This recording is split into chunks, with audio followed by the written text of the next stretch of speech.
All NHS staff, from porters and receptionists to clinicians and bed managers, share responsibility for ensuring that patients feel they are treated with privacy, dignity and respect. In August 2009, local NHS staff began a 40-day roadshow across NHS South Central, which covers Berkshire, Buckinghamshire, Oxfordshire, Hampshire and the Isle of Wight. Staff talked with over 5,000 local people about their perceptions and experiences of how the NHS treats its patients. Over 1,000 people shared their views in a private video booth.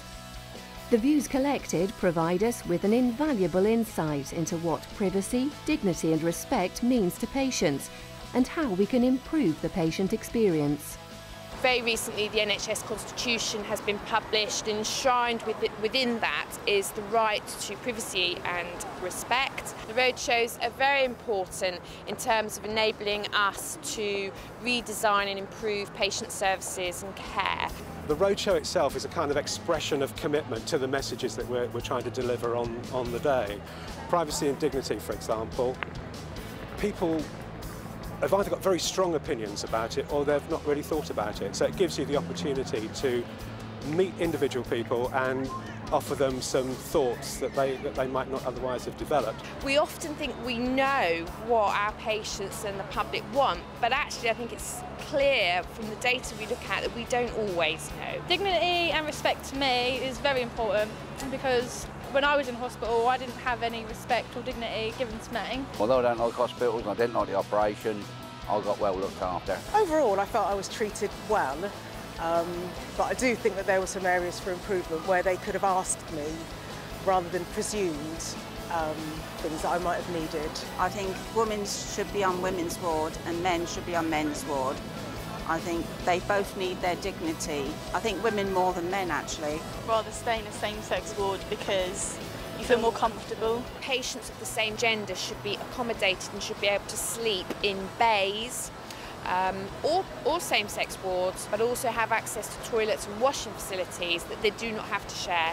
It's not always possible to deliver same-sex accommodation. However, all care and treatment should always be delivered with the fundamental principles of delivering privacy and dignity. Whatever you're going into hospital for, you should be treated with dignity and respect. When you go into hospital, you feel very vulnerable, you are exposed, you get the nasty gowns and everything like that. Some of the nurses were nice, like they used to come and talk to you, like see how you was doing and everything. But then some of them were a bit, how can I put it, snobby. I think respect and recognition that you are not your symptoms, you're still a human being, is vital. Going out there and talking face to face with the public is the best way that we can actually get opinions and feedback and also communicate our messages.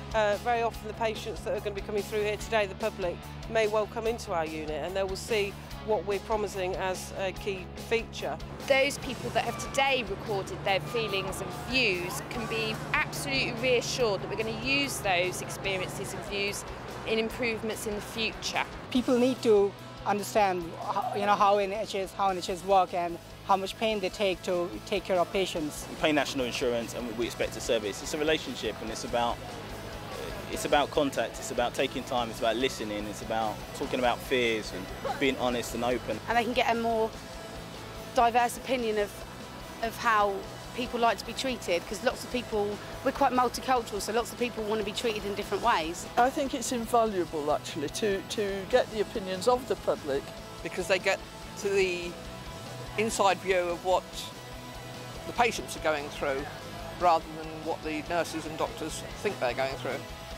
We know that 70% of the local population are satisfied with privacy and dignity that they receive in hospitals and within their interactions with clinicians.